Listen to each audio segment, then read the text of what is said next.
This is the 36th installment of the Louisiana Divebomb podcast, but I gotta be honest, this is probably the worst I've ever felt about being a NASCAR fan in a long time because it's just unbelievable what has happened over the last week.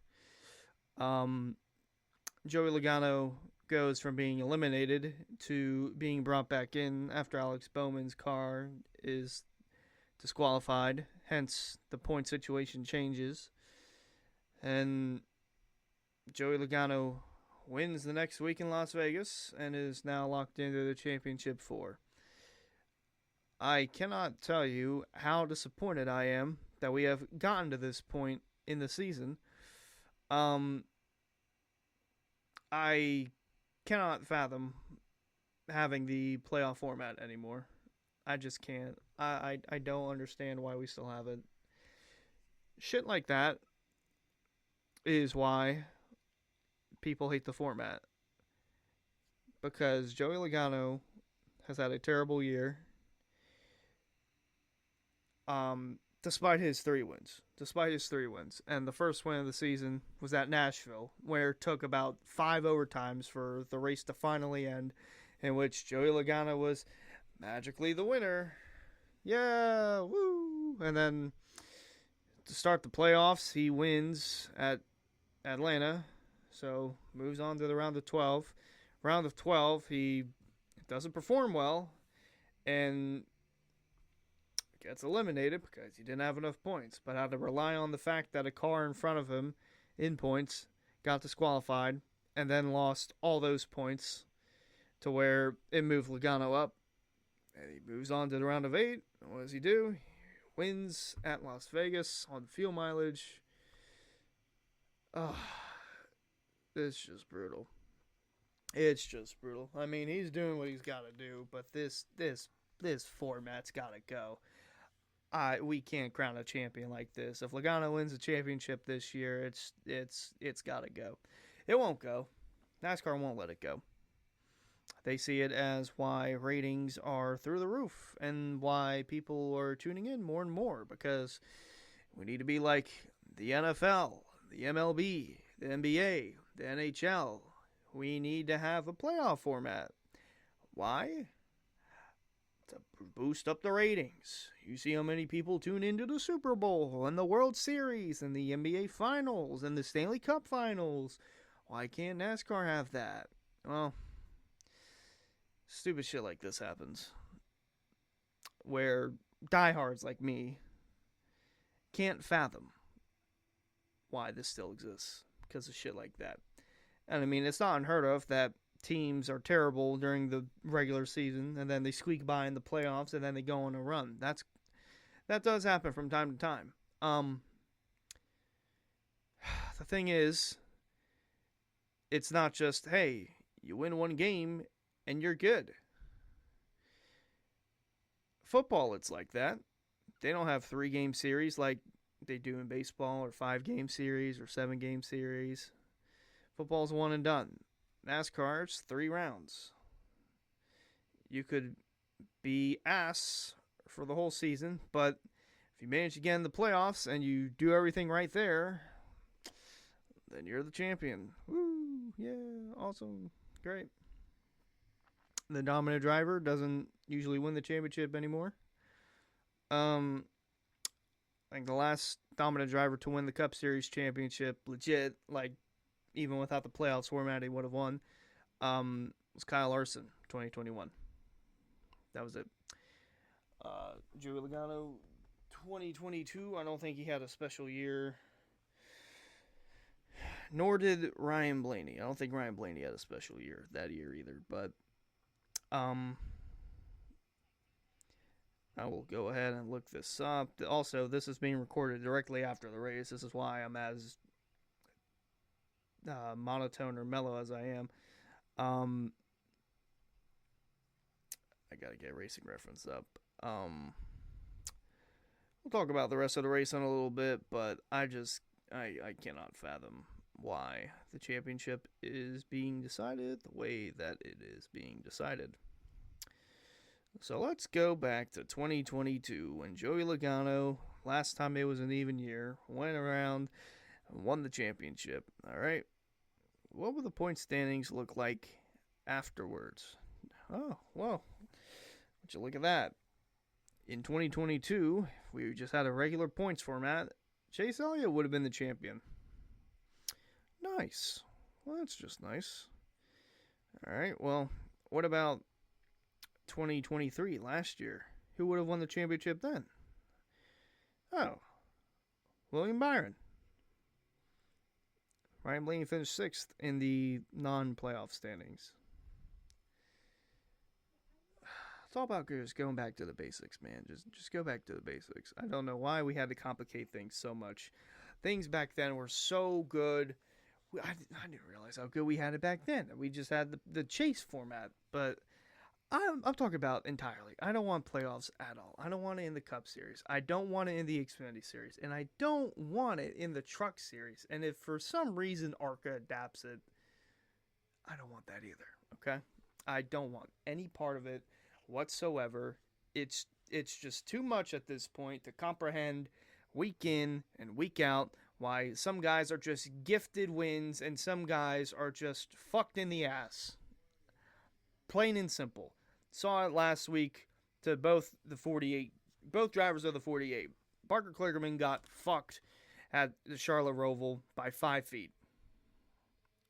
Should it have been a yellow? Yes. But the timing was so bad. In some cases, NASCAR waits till they get to the white and then throw the yellow. Some cases, they immediately throw the yellow, or they wait until the last possible second to throw the yellow, and that's what happened. 48, them being too light, getting disqualified. Them not appealing, kind of odd, because usually you would appeal that, but especially given the situation. But that didn't happen, because I think the 48 team, I think they said that they knew that they were too light and that they messed up. Well, got what you wanted. It's an even year. Joey Logano's back in the championship 4. He'll win the championship again. Woo! Yeah.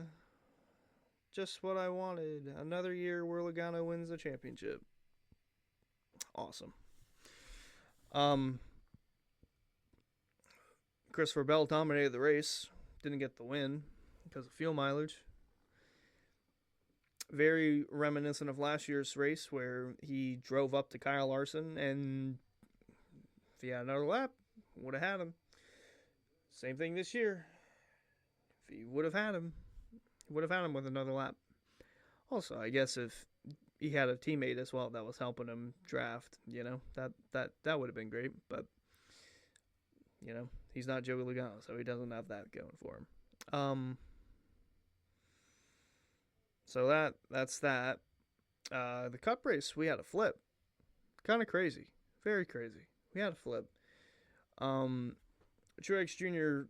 in 3 and 4 washes up into Chase Elliott, who gets into the 45 of Reddick, who's got a run. They both go in the wall. The 6 starts spinning. 45 spinning in the grass, and then as he's spinning over the grass, I called it an access road. It wasn't. It was a bull ring that they have for races there. The little bull ring on the front stretch.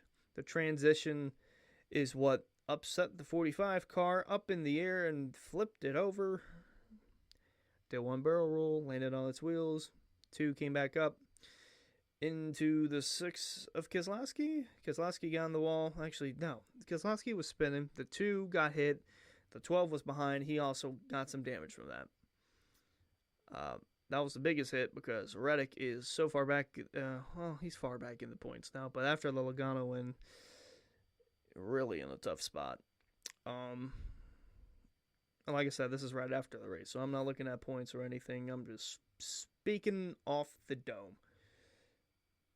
Pretty frustrated because I can't go into Homestead happy and I can't go into Martinsville happy because I know that going into Phoenix, Joey Logano is going to be the champion. It's an even year. He got bailed out from 5 yellows at Nashville. He got bailed out from shitty super speedway racing at a mile and a half that shouldn't even exist to begin with. And he got bailed out from a driver getting disqualified for being too light. There you go. There's your champion. Very deserving. What's his stats this year? Actually, they don't fucking matter. Where art thou, Joey Logano? Save us all. Save NASCAR for us, Joey. Please, save us. We're dying. We need you. The ratings are tanking. We need Joey Logano to become the champion yet again. Statistically, the worst season he's had since 2012? Yeah, don't mind that. That's my friend Jake. He runs Area. Shout out Area. 6 top 5s. The lowest he's had in a season since 2012. 11 top 10s. The lowest he's had in the season since 2012. But average finish, 17th. The lowest he's had since 2012. And where does that get you? The championship 4. Let's find the championship 4.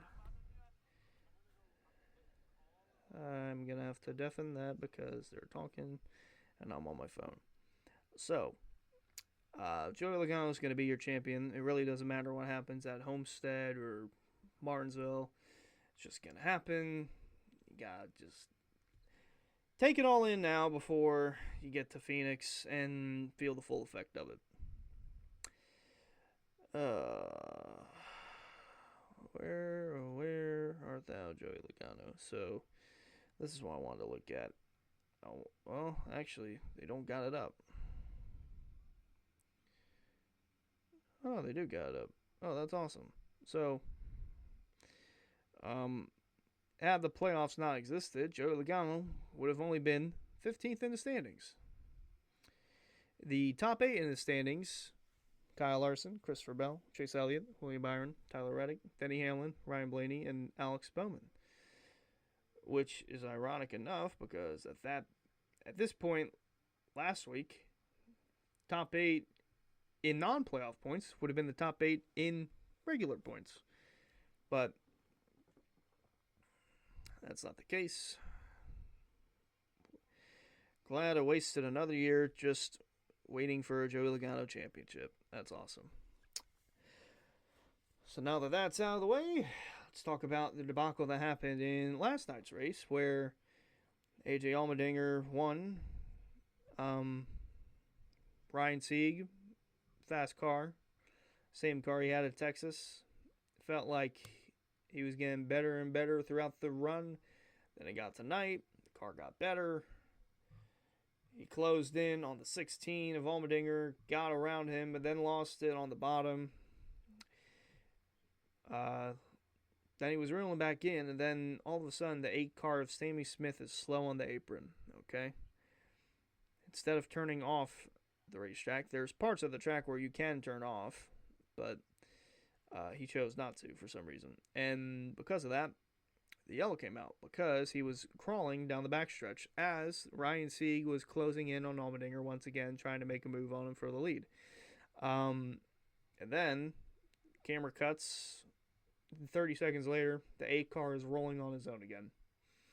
What the fuck? Like, what in the fuck? The universe just can't let Ryan Sieg have a win. They'll let him have a win for the team, just won't be him. It'll be Eric Almirola at Sonoma, of all places. But Ryan Sieg? No, you can't win. Why would you win? You don't want to win. You don't want to win. We don't want you to win. No. So he got fucked out of that because a car, quote unquote, lost power but got back going. I thought he had help from a tow truck that pushed him. No, wasn't the case. He just was fine after that.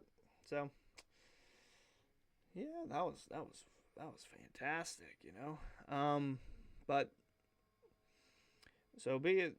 We had a yellow with 7 to go, and then we have a restart with 2 to go because we need 5 caution laps for a car that stopped on the racetrack and then got going on his own again. You know, that's just lovely. We got to make it a green-white checker, so that's what we got. It was an unofficial green-white checker, but nonetheless, that's what we got. Then Ryan Sieg reels him in. Just didn't have enough time to get around him. And AJ Allmendinger wins. He advances to the championship 4. Despite not having a win all season long, he gets it done in Sin City. So, I mean, Allmendinger was doing his thing, but Ryan Sieg got fucked. Thanks to Sammy Smith. So now, well, I don't care about the Xfinity title too much, to be honest. But yeah, AJ Allmendinger is going to be contending for a championship in Phoenix. That's fun. I mean, this has been just about as terrible of a weekend as it can be as a NASCAR fan if you're not if you're not fond of the finishes that occurred. Not to mention, really the last 2 weeks, because you had the 3 weeks if you count the Talladega races, if you didn't like that, but I don't think there was anyone other than maybe a Sam Mayer fan or two who liked what happened in the Xfinity race last week at the Charlotte Roval.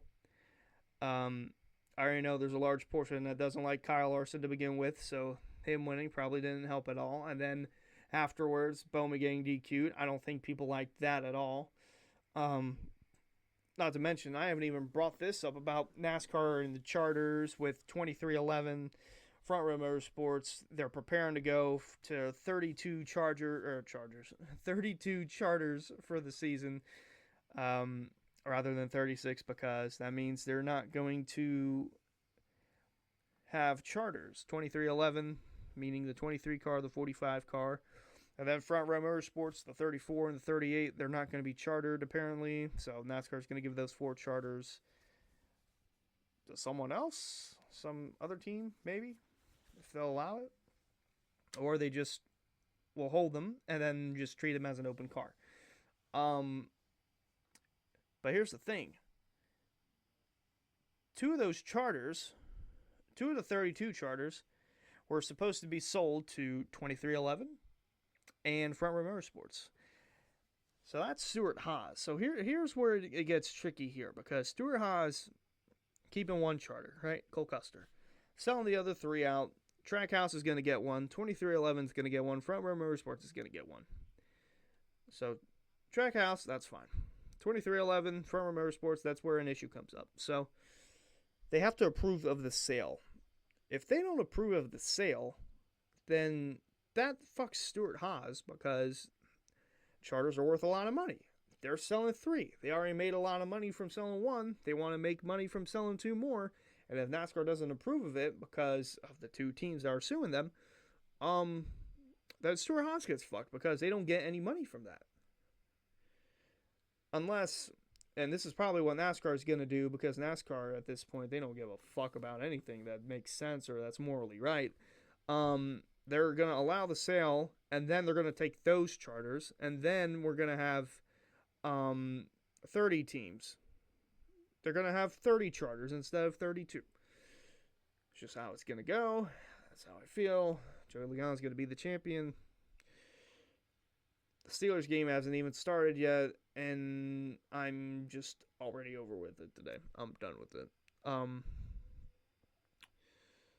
Not a good day at all. And like I said, the Steelers haven't even started, and the Steelers stress me the fuck out 9 times out of 10, so that'll be fun to deal with.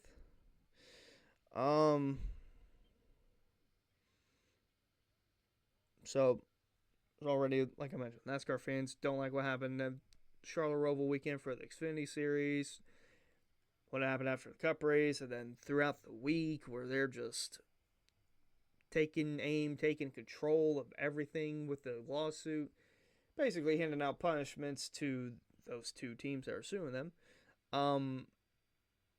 The Xfinity series yesterday, where the 8 just magically stopped on mysteriously stopped on the racetrack and then magically got back going, trying to help out a teammate, Allgaier, which that didn't work out before you did it. And then it's Joey Logano simply just going out there, winning on fuel mileage, and making it to the championship 4 because of what happened the week prior with the disqualification. Which, by the way, Alex Bowman finished top 5 as well. I think he was on the fuel mileage play, but he's not in the playoffs, so, I mean, doesn't make sense to him. NASCAR probably would have penalized him if, well, you know what? We gotta wait for post-race penalties. I don't think 22 is going to get a penalty. They might penalize 48 again. The wheel might be too light, or they'll just make something up to penalize the 48 again, or something. I don't know. This is about as ticked off as I've been as a NASCAR fan. I don't know how I keep going through this. I really don't. I can see why the ratings are going down. I mean, as a diehard myself, it takes a lot to fucking piss me off to the point where I don't want to watch the product anymore.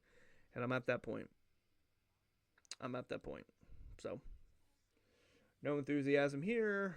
We'll have races from trucks and Xfinity on Saturday at Homestead, and then Cup race Sunday, where, who knows, maybe Joe Logano will win that one again, and maybe he'll win Martinsville, and then he'll win at Phoenix, close out the last few races of the season with a win, and just be like, yeah, I earned it. I did it right. I played my cards with some help from NASCAR and everyone else being idiots and wrecking at Nashville and wrecking in Atlanta. Well, actually, they didn't wreck in Atlanta, but you get the point. I'm flustered. I'm over it. Congrats, Joey Logano, your 2024 NASCAR Cup Series champion.